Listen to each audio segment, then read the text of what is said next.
Dr. Aaron Chapa with Living Well Clinical Nutrition Center in studio. I'm going to kick this on the FM, and we're going to have some fun. Feel free to share this out. Feel free to ask some questions. Here we go. Good morning. It's KHEA. My name's Gardy. It's Kickstart, and I have Dr. Aaron Chapa with Living Well Clinical Nutrition Center in studio. We're going to be talking about health and wellness and how you can start your path down that way. It's a journey, and it's a lifelong thing. So, Dr. Chapa, I'm excited you're here today. How's it going? Hey, Gardy, it's good to be back. Man, I'm glad that you're here. I'm glad that all is well. And guess what? It's 9/11, one of my favorite numbers of all time. And you ever just go around your day and you just see random things that seem to be not so random when they happen every day or every moment of the day. And yes, 9/11 happens twice a day, but yet it's interesting, like, how do you just naturally look at the clock and it be 9/11? And here it is, 9/11. So I always look at 9/11. Some people say, oh, that means crazies happened, emergency, da-da-da, red. I, on the other hand, am of the side that it's a sign of new growth, new development, new expandatory, extraordinary coming my way. Or maybe, the Lord's promising to give me a Porsche 911. I don't know. I mean, it could go either way, but both would be fantastic. Either are okay. And so every time I see it on a license tag or even to the point, one time I was put in a hotel room and they changed my room. Guess what room they put me in? 9/11? 9/11. Yeah. I just sat back and go, all right. So what I've done is that took that randomness and I turned it into like an opportunity just to give glory and praise to Jesus and just say, Lord, thank you for winking at me, and letting me be reminded of that new, extraordinary, expansive growth that's coming my way. Yeah. Thank you for that Porsche 911, white with blue racing stripes. Just saying, and so, I think that it's kind of neat that we had a little late start this morning, but the opportunity just to kind of sit back and just go, cool. Even in the busy hustle and bustle of the non-holiday, we can still find ourselves, caught in the crazy of our minds. We can have what I saw this weekend, a party where kids are running around having a great time, and then the post party, the meltdown, the tears, the sensitive feelings. The short fuse, the inability to respond to their environment, and then to be reactionary. That's like 2 o'clock at my house. Well, yeah. It might be. This was, but then to see how the brain was affected whenever food, a hot dog, and cookies and cake were given back to the kid, and all of a sudden, boom, they just exploded with new energy. It was fascinating to just, it's not something it's not like we don't know this thing happens, but it's fascinating to watch what happens in the kid. And who knows, that kid might go home and their parents might go, what did we do? They could crash. They could go back into a temper tantrum they can't get under control. And so our brain is just so fascinating of a vessel. And the more we study the brain, the more we realize we really don't know its full capacity. We don't understand, how to really tap into its fullness. I remember, back when I was a young kid, people would say, oh, you're only, able to use 10% of your brain. That never sat well with me. I've always, sat back and said, why would God give me 100% of a brain and say, oh, well, you can only use 10% of it? Maybe they were trying to insinuate that you can only use 10% at a time. Well, there again, how is that really, how's that possible when you have a whole? That would be like always limiting, like the apple or the mango or the food to, oh, well, this big old plate of food comes out and you can only have 10% of it. The rest of it, you got a chunk. I mean, does that make sense? No, it doesn't. Then why in the world would our brain be any different? Why would we only be able to tap into 10% of it if we have a whole brain? And so I've always just kind of been fascinated with this idea of okay, well, I'm not going to accept that. So first and foremost, that did not resonate as a truth. And so as we kind of get launching into the topic, before we get launching into the topic of brain fog and memory and how to maximize your brain function, I have some cool announcements. I believe November 12th, we have a a wellness fun run with Anchor Point. We're going to be over at Gloria Day Church in Nassau Bay, and that is going to be a fun run event. I will be moving on that path. I'm not sure I'm going to run it, but I'm not much for, liking long-distance runs, or I know 5K is not a long-distance run, but I'm going to definitely get out there and move and groove and shake my tail feathers and have some fun.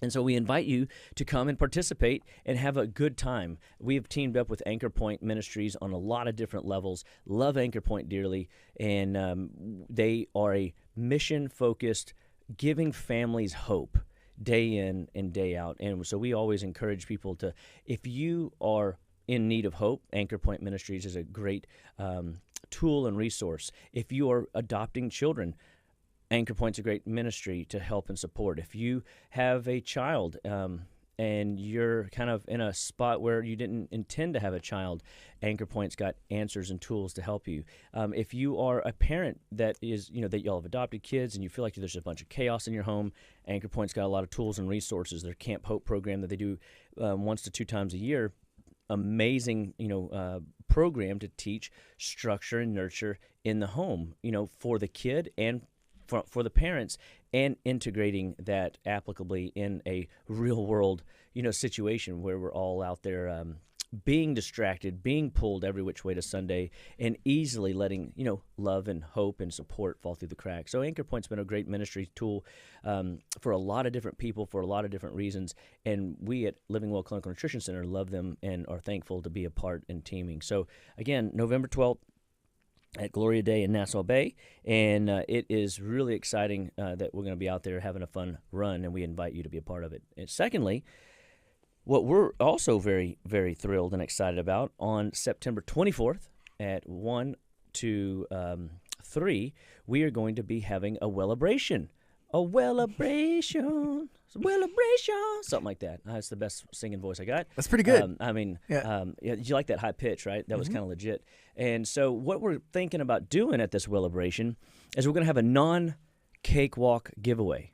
So, you go to like these Harvest Fest, and we're getting close to that season. So we thought we would be the first, to kick off the cakewalk style, non-cakewalk in this case, because we're not going to be giving away cake. Sorry. We are Living Well Clinical Nutrition Center, where we believe all life starts and stops at the cellular level, and good nutrition drives us onward, upward, good, over, Godward, onward towards extraordinary, which we hope that you and I will meet and be always in this life that we have. And the cool thing is we're going to be giving away lots and lots and lots of prizes. And so I cannot remember the exact dollar amount. Maybe Jennifer can post that in the link, but I think it's like over $1,000 worth of stuff. I mean, and so we're really excited. And you come to the ribbon cutting is going to launch at 1:30, and we are going to, just celebrate. Frankly, man, it just touching. Excited to share what God has done for Living Well Clinical Nutrition Center and the message of hope that we bring to our community. We get very excited about the idea of giving people hope that they don't have to suffer with their ails, that whatever story they've been given, whatever diagnosis they've got or symptom pattern they've been living with, they might be able to change the game if they would change the way they live, change the choices that they make day in and day out. And that's why we come on the radio, Gardy. That's why we do classes at our office. That's why we expanded and brought better tools and resources to the Detox Center.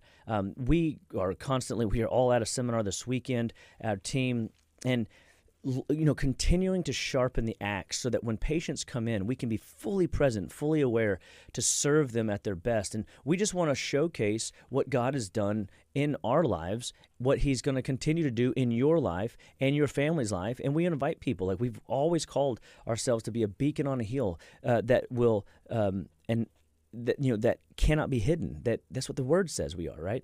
Well, we wanted to just transpire that idea into the realm of health. For those that have been in our office before that haven't been in a while, you're welcome to come back. Those that are here present, we want to get you, more acquainted with the tools and resources we have, because we've got more, to give and to offer, so that you can find better ways to navigate your day-to-day, whether it's through stress relief or detoxification or repletion, so that you can build your wellness tree. You can dig your roots down deep and become healthier, stronger, more vibrant, so that you can be more extraordinary doing all the things that you love doing in your life. I mean, it's your life, your health, your choice, and health does that. So we're going to be just going through and showcasing all the different modalities of the detox spa, the event center, and then, of course, what we're doing chiropractically, nutritionally, with our heart sound testing. I mean, we've got so many tools, and it seems a little bit like daunting and overwhelming when I even sit and talk about it, because where does one start? Well, that's why you have a team of people at Living Well that will help navigate you through the process. It's like the roadblocks or the roadmap to health. We want to give you those steps so that you know which way to go, when to go, and then when things happen in life, you know where to turn. I mean, I'm always excited when people show back up, because they have allowed us to be a voice of wellness in their life. So come, Wellabration, September 24th from 1 to 3. It's going to be a lot of fun. We're going to have a lot of stuff going on. You're going to want to be there and be a part of what we have to offer. We have some other specials happening that day as well. So it's just going to be a really good, quick couple hours to just celebrate wellness. And so we're excited to kick that off. So, here we go. We're talking about brain fog, how many kids today are dealing with brain fog? And you're thinking, kids? What about adults? You know what I mean? How many adults are struggling to stay focused on what it is that they are tasked to do today? And we, as either children or adults or elderly, whatever, age bracket you are, age is only a number. It doesn't matter. You still have a whole brain. And if your brain is not firing and functioning at the level that you want it to be, there may be some things that you can do to turn that around, to get back some of that, youthful vibrancy and synaptic activity in the brain. And, obviously, we start our day right. We want to look at okay, what are we going to do to start our day right to make sure that we can have a strong, healthy brain? Gardy, your turn. What do we do to start our day right? Usually water. Oh, I love your thinking. As you're drinking some water. Mm-hmm. Water's an excellent place. I literally start my morning with 12 to 20 ounces of water right out the gate. And oftentimes lately, I've been pushing myself to get about 32 ounces within the first 15 minutes of being awake. And I look at it like a waterfall, like I'm literally waking up the tissues and letting that water bathe my insides, because that's what I use to, if you will, break my fast, because things might be a little bit drier in there. There may be some debris from last night's detoxification processes. There may be some leftover gunk from yesterday that didn't get fully evacuated, and hopefully that'll stimulate those bowels to excrete whatever waste from detox that happened last night while I was sleeping deeply, hopefully. And water is absolutely a great thing to start with if you have and struggle with brain fog. Now remember, brain fog is that idea that I can't remember names, numbers, words. I mean, how many people deal with this? A lot. You sit down in a meeting and your attention span is that of a gnat. Oh, please don't insult me. But yet you're so right. How did you know I had the attention span of a gnat? Well, interestingly, some of that is due to what we call supernatural stimuli. We live in a culture today where we are so bombarded with lights, with cameras, with tangible information overload at any given point in our day. We've got things dinging. We've got things ringing. We've got continuous amounts of distractor level of impact on our brain. And then if we didn't have all the external environmental stimuli coming in all at once in all different angles, Well, then we have what our subconscious is holding. I mean, how many times have you said, hey, let's go have coffee with you so-and-so, or have lunch with so-and-so, and you don't write it down. And now your subconscious has to hold that data for a week. You know what I mean? That's that now we're overloading our brain with it should be able to handle it, assuming what? You have margin, meaning you have bandwidth, meaning you have a little room in that database hard drive of yours to manage this extra information. And it's not a bad idea to do memory work. Memory work is really fascinating and powerful. One of the problems they're seeing today with technology is that information is so readily available that we aren't using our memory database, and we're literally living in the short term. And it's in the short term, it's constant. We just flip to one idea to another idea to another idea to another idea, and we don't allow proper storage of that data to make manifest. For tomorrow's regurgitation, for tomorrow's impact on our society. Now, assuming you play music, so you're not like going to forget a song that you're playing probably once or two times a month when you've played it probably daily for years. You know what I mean? Right. And so fundamentally, if you've got fundamentals, you've already built those synaptic long-term pathways that whenever you pick up the song and the cues come in, whatever the cue is, the trigger is, the stimuli is, I'm in the key of this, and I know the song, and I know the tune, and I've heard it 1,000 times. My fingers have played it 1,000 times. You're not going to forget most of the time. But I have been in myself, even at times where I'm trucking right along, and those little cool digital locks on the back of your door, so you don't have to have a key anymore. You just hit the code, unlock the deadbolt, and you go. Well, what happens when that little 4-digit code just vanishes out of your database? That's happened to me before. My God, what did it make you feel like? It's weird, in like an alarm, like getting in, and it only comes whenever I think about it too much. Or I'm like, I'm going to forget the code. I don't know the code. And then like it blanks, and I get that. I guess that's that brain fog. Mm-hmm. But whenever like I subconsciously, sometimes I don't even think about it and punch it in and go in. But that's weird. It makes you feel like panic because it's like, deet. Yeah. The police are about to be called. They're, what's going on, this situation. And so that is, that's only a 4-digit code. Yeah. And hopefully, it's always going to happen whenever you got your hands full. Yeah. And you're like, oh no, I got to let all this stuff down, whatever. But that's an indicator that you've got too much on your plate, too much in that subconscious, and you're not able to retain or access. It's like, walking into a room and going, I can't even get to the other side of the room. There's too many things to walk around. Your brain's doing the same thing because the information wasn't organized appropriately. And so your brain, although a superpower machine, you can overload it with unnecessary stimuli.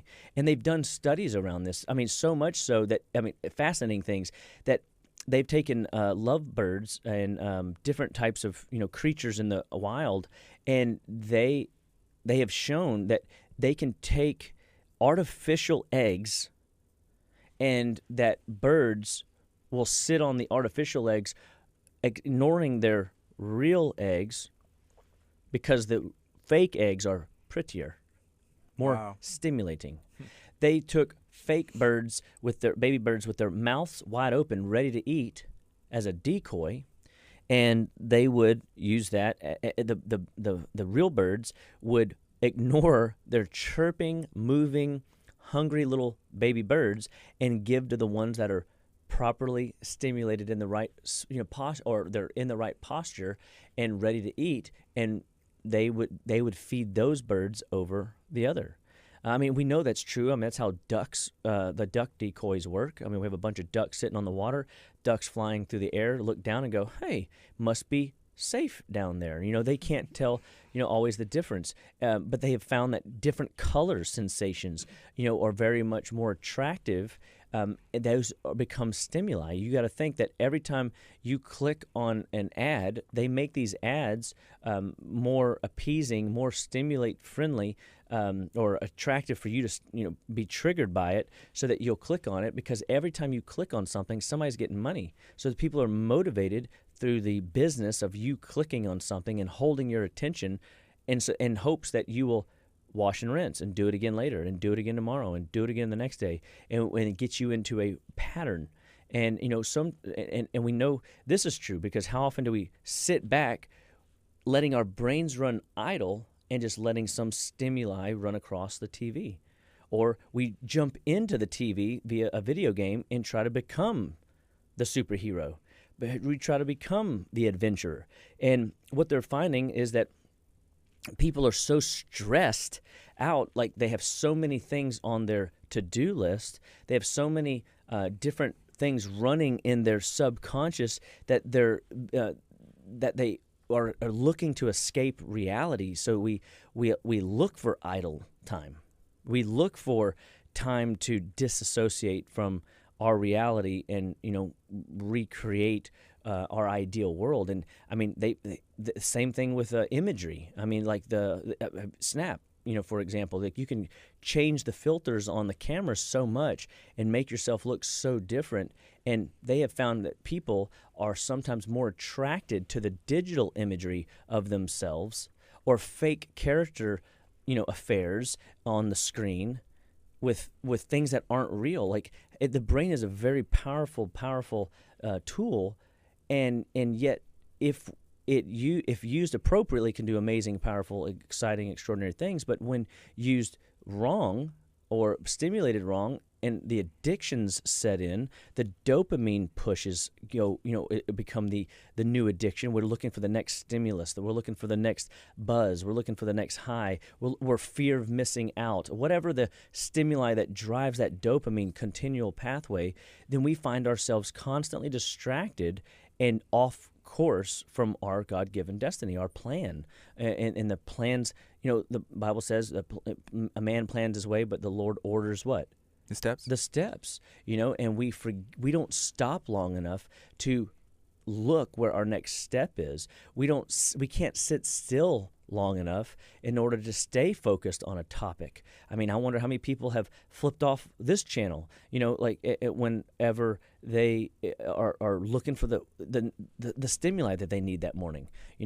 So that means you and I got to be as stimulating and attractive as coffee, as a Red Bull, or as whatever the energy drink that people are going for, right? In order to keep their attention on how to, learn about their health long enough so that they can make 1 degree of change. Because we recognize that turning that ship is not necessarily going to be an easy task, but it's going to require, you willpowerly saying no to some of these stimuli. One of the things about brain fog that happens that's just simple. Obviously, we talked, we know it's diet. I mean, that is a huge thing. That's why I kind of opened up with the story of the little kid that started crashing, having temper tantrums and fits, and he was fed, got into sugar, hot dog, sugar, cookies, cakes, and then and a soda probably. And actually, that's not true. He was surprisingly drinking water.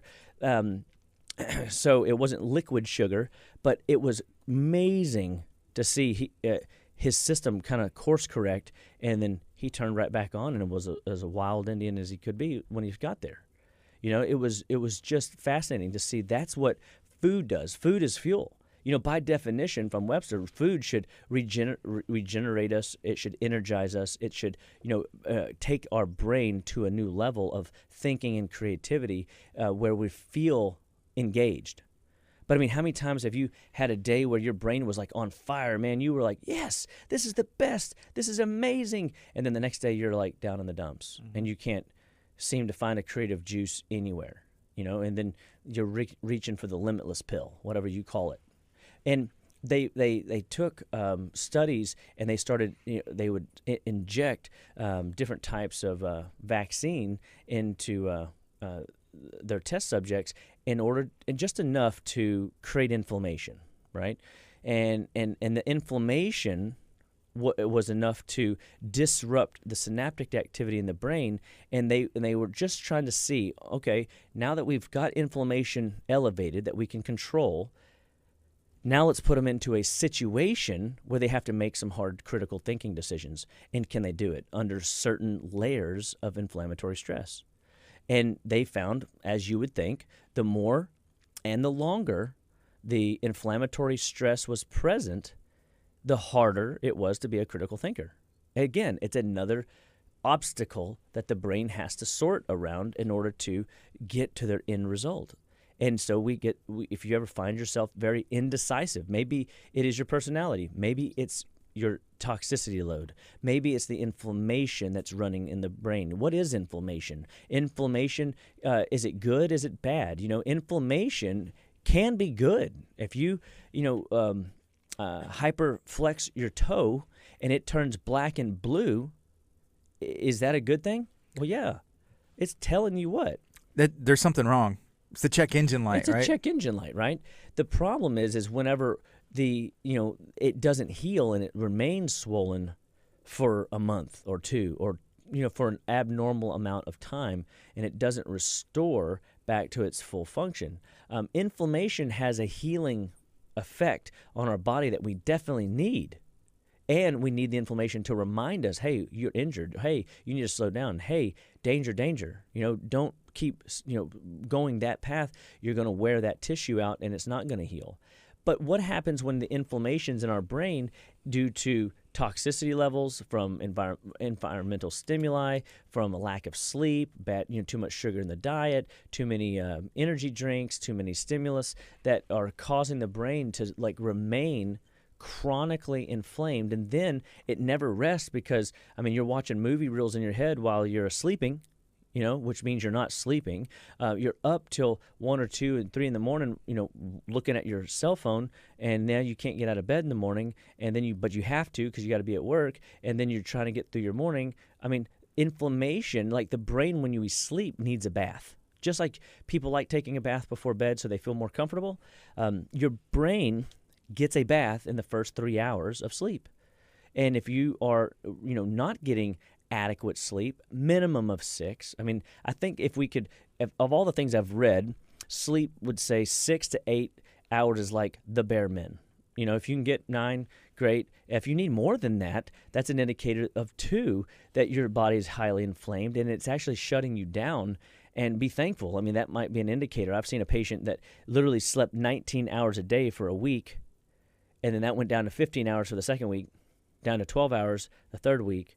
And by the end of the fourth and fifth week, they were back down to a normal 8 to 9 hour cycle of sleeping. And they were diagnosed with depression, chronic fatigue, and brain fog. But they had an opportunity to go and get help. They were able to go to their, the husband was able to take care of the kids. The mom was able to go and spend time with her family. They lived out on a farm, and they were able to give her the rest she needed. And it was exactly what her body needed from a hormonal support, a detoxification support, a digestive support to be restored. And sleep was a huge factor. Getting proper nutrition regularly was a factor. Making sure that we were limiting the amount of stimuli she was getting. Being in nature, like when you go to a zoo or you go to a just to a farm even, where you just listen to the cicadas cicading, or you look around and you just see squirrels playing or pigs pigging or whatever happening, and you just stop and you just go, wow, like nature's cool. And you maybe even barefooted and you're like letting your body earth into the ground, and you're finding that solitude, that space where you're starting to like slow down the thinking process, and you're not letting the phone dictate your attention span. And it's very difficult. And I don't know that, in the world of supernatural stimuli, it's realistic that we're ever getting rid of these things, right? But at the end of the day, you do have willpower, And if we can get your mineral balance in check, you will have a bandwidth again that helps you make choices and decisions under pressure where you're not being constantly pulled. Well, you're always going to be pulled, but you are not allowing the pulling. So there is a level of your a bandwidth to say no. Hey, I need to focus on the Living Well podcast right now. I need to listen. I need to hear what Dr. Chapa is saying, because I know that this could affect my day or my family or my kids. Or if you're in school and you're like, man, I gotta stay focused. How do I get there? And so one of the things that we love to do in our office is to give people tools and resources. And we first have people evaluate what they eat, because what do we know about food? It's important, right?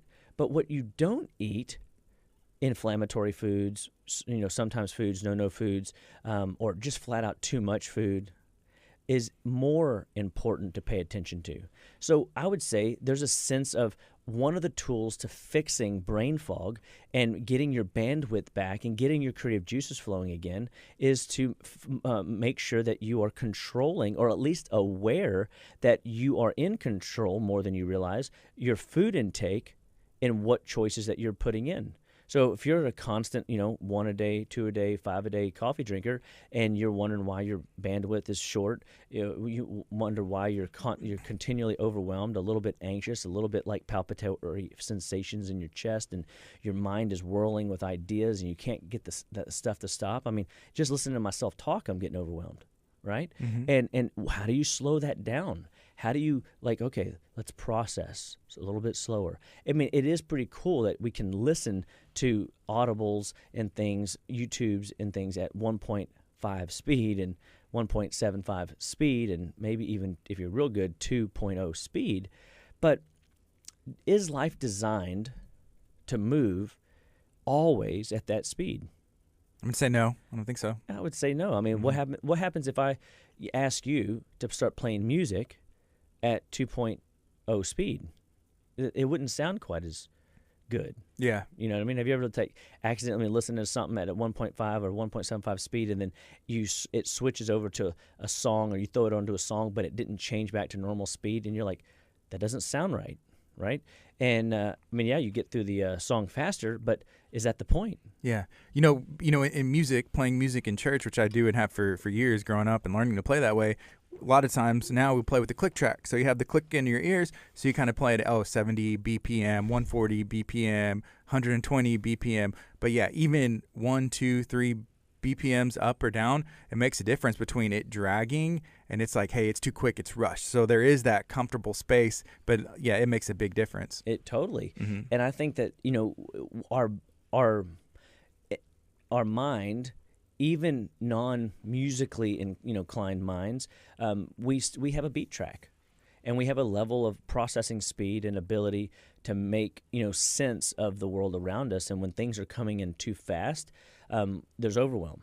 When things are coming in too slow, we're getting sleepy and kind of dragging. And so finding that space is one of the most important things, and making sure that simply evaluating, being aware that food matters is a first step. Being aware of your water intake is a first step. And that's something easily that you can start managing now, right? And you're like, oh, that's just one more thing I got to do, Dr. Chapa. I know. But here's what we find interesting. If I'm asking you to evaluate this stuff and you just jot it down, even chicken scratch. I mean, you don't have to be detailed weighing out ounces and this, that, and the other. Just, I had cereal this morning. We can assume that you put milk on it, right? Most people don't put water on it. Most people don't eat it dry. If you had, toast, we could assume you probably put butter or peanut butter or avocado on it. I mean, it'll replay that. You don't have to hold that in your database. But if you just have triggers, so you had pasta. Well, we can assume you had a lot of pasta. We can assume that there was several meatballs on there, and you probably threw in some breadsticks, and maybe if you're lucky and were wise, threw on a little salad on the front end of that. Thinking, some Parmesan on the pasta. Of course. You don't have to be detailed on the food log. You just need to write down the main idea of what you had, because now you're looking at your day and you say, man, I only had one meal today. Well, that's what everybody's saying to do, Dr. Chapa, to intermittent fast. No. They didn't say intermittently starve continually is the right approach. And the reason you feel so good right now, and it's only been a week that you've been doing it, 2 weeks, 3 weeks, is and that you're only eating one meal a day, is because you have extra stuff, energy, potential energy in your body that you're allowing your body to tap into and store.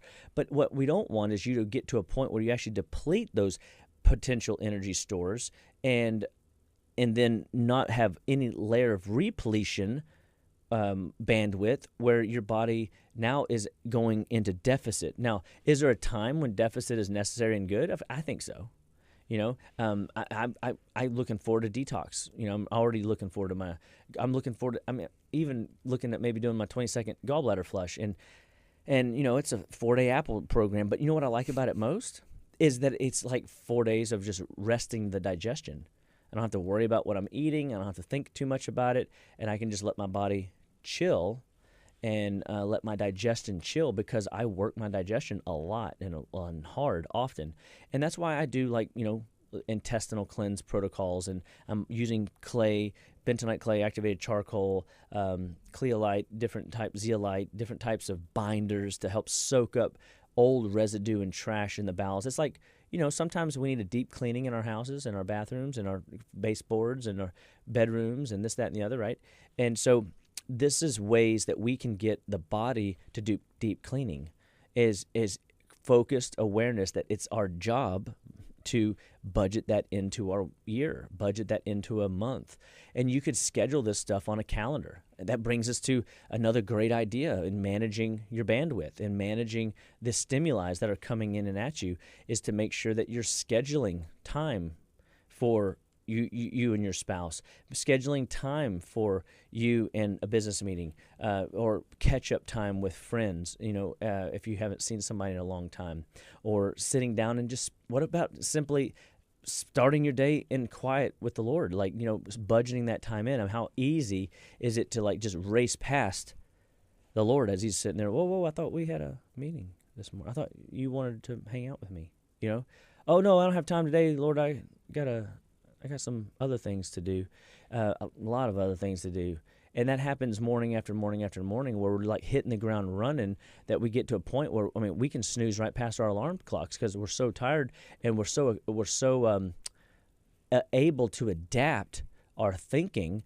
We can actually turn off that alarm in our head and turn it into an alarm or some sort of, stimuli in a dream, and make our dreams better.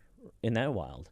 And so our brain is powerful, and we want to help you use that brain to a full efficiency. So we look at food, look at water intake. We start looking at, what are you scheduling on your calendar? Are you scheduling things on your calendar and giving yourself a reminder to relieve the subconscious from having to remember all the things that are on your list? You know what I mean? And so we again, take a step back and just say, all right, well, what can I do? I don't have time to put all these things into my calendar. Okay, well, we need to go buy you one of those cool pins, or that little button that has all the 7 different ways that you can say, no, heck no. Yeah. And all the different no words. We got to learn that word and use that word and apply that word, because if you're so busy, we know busy means being under Satan's yoke. And if you're so busy that you're not able to, manage, writing a food log even, or scheduling things to allow your subconscious not to have to remember everything, then you got to assess that. How busy am I really? How much time am I really spending doing this, that, and the other? And what you might find, I've even budgeted and inventoried my day through what I did in 15-minute, 30-minute, hour increments. And I was shocked. I have time throughout the day to do some things. But I also noticed that if I am constantly under the pressure or the dopamine illusion of I need to be stimulated and I need to be,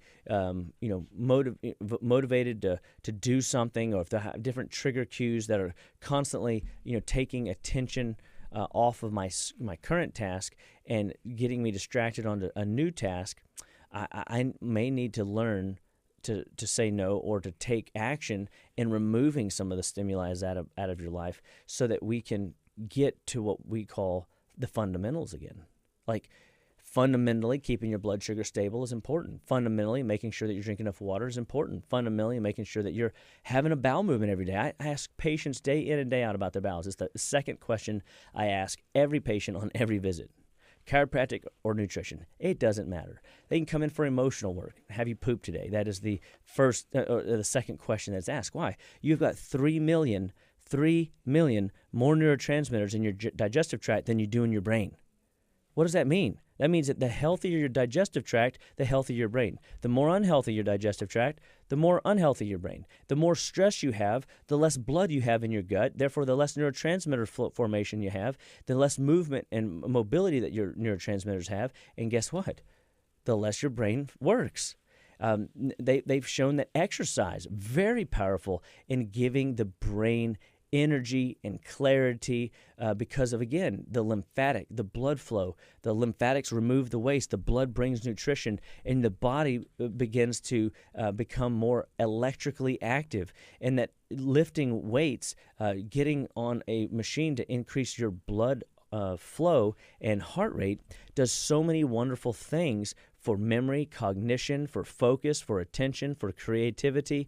It is off the chart. So, could you be more active? Of course you could. I mean, they even have bicycle pedal things for those that are not maybe interested in going to a gym. You can do stuff right in your own home. Just push that thing to the side or pull it out in front of you and get to pedaling.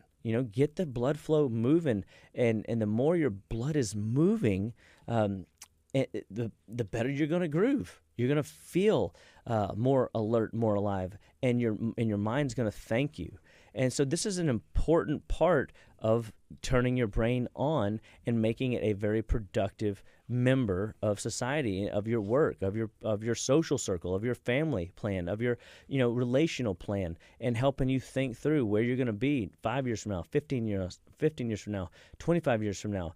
And if you start applying the principles and practices of awareness, if you get into prayer states, meditative states, if you are able to stop and smell the roses, so to speak, and enjoy it, as opposed to, yep, those are blue bonnets, here we go. Yep, those are roses, here we go. I don't care what kind of rose, I find myself fascinated with plumerias. I love how easy they are to grow. I love the fact that you get these cool colored ones, and even though the colors only come out certain times a year, it still makes me really happy when they pop out. And it makes me feel like accomplished.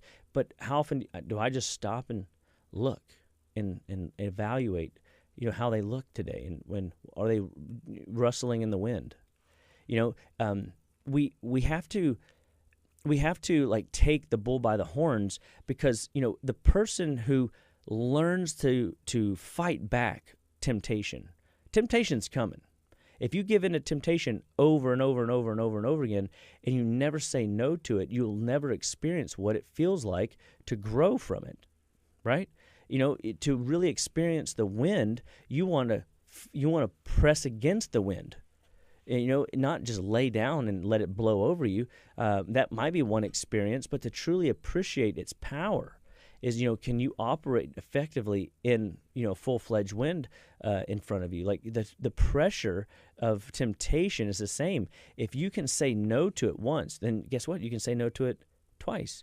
Then you can build a streak, maybe 3, maybe 7, maybe 15. Oh, that failed. And then you get back on the horse and you try it again. Next time you get 17 17 temptation overcoming streak, and you're able to find that your ability to manage your day becomes stronger, because the mental fortitude of your brain is it's a vessel, it's an organ. It needs to be exercised. It needs to be stimulated, but not in the same kind of level of stimulation that we see through video games, technology, and the constant information age stimuli. We need to take a step back and go to the old roots and go all right, well, how good is my memory? How well is my critical thinking? What am I doing to exercise that part of the brain, as opposed to just being a sponge of information and hopes that the brain will process that information, file that information, and find it useful later, right? So we want to be mindful of the whole concept of garbage in, garbage out. I mean, what are you putting into your mind? I mean, you are a product of the books you read, the CDs you listen to, the people you hang out with, and the noise and voices in your head. So we want to make sure that what you hear are positive, good, informative ideas that help you apply practice into saying no, into taking the bull by the horns and jotting down how your day is playing out, and taking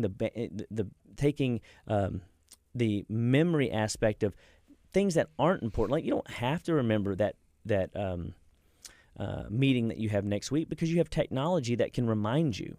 So if we leverage technology to help make ease for us mentally, it allows you to practice things to keep your mind in full stimulated engagement, where you can continue learning and continue growing and developing in critical thinking and being able to navigate, the busy of life and saying, oh, that doesn't fit in my day's plan, so I'm going to say no to that today. That doesn't fit into how I want to be, 5 days from now, 10 days from now, 90 days from now, stress-wise. So I'm going to say no to that stress. Now, when it comes to exercise, that's a stress too. And so we want to be careful not to say no to exercise and make excuses on why we won't go to the gym or go get at that blood flow, because we know science has proven, immensely, that if you want to live a long time, lift heavy things. Going for a walk after a meal improves blood flow and lymphatic flow and to the bowels, and it improves the digestive capacity. Not running, not sprinting, just a gentle walk. That mobility of the hips and the spine allows nerve stimulation, blood stimulation, lymphatic flow, and trash removal, so that your system is more empowered to break down the food, absorb the food that you're using as fuel. Hopefully, you're eating more healthier foods. And then, of course, as we look at what we're eating and making better choices, as we're evaluating our schedules and learning to say no and learning to slow down, learning to find that meditative state, that prayer state, recognizing that, these are things that are in our control and power. Then we've got one other tool. We can supplement. We can use things like ribonucleic acid. We can use things like acetyl-CoA cofactors that help acetylcholine build up in the brain to maximize brain function, so that the fog clears.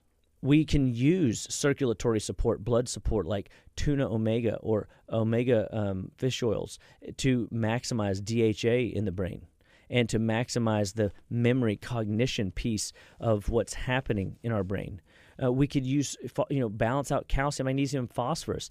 And by balancing these minerals out, we can make sure that the brain has mental breaks in order to slow down, so that it can think through the next phase of the day and that next process at hand. We can take a step back and clean our system up a little bit and get some of the debris out of the tissue. So we're repleting the body with nutrients to create a healthy environment for stimulation.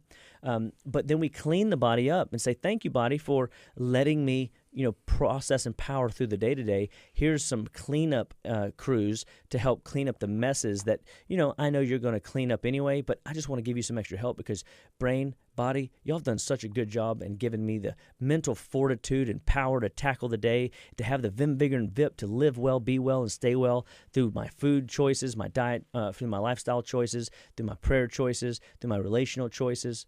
You're giving your body resources and tools. People say to me all the time, they like, Doc, I don't want to take supplements. I don't want to have to, rely on that stuff. Well, then you better learn to say no. You better learn to slow down a little bit, because we are living in an age where stimuli are coming in from the north, the south, the east, and the west, and they will distract you. They will derail you. They will offload their junk on you, and you might find yourself addicted to the dopamine stimuli thereafter in you, because they know that that's a modulatory behavioral brain chemical that they have mastered in puppeteering your day.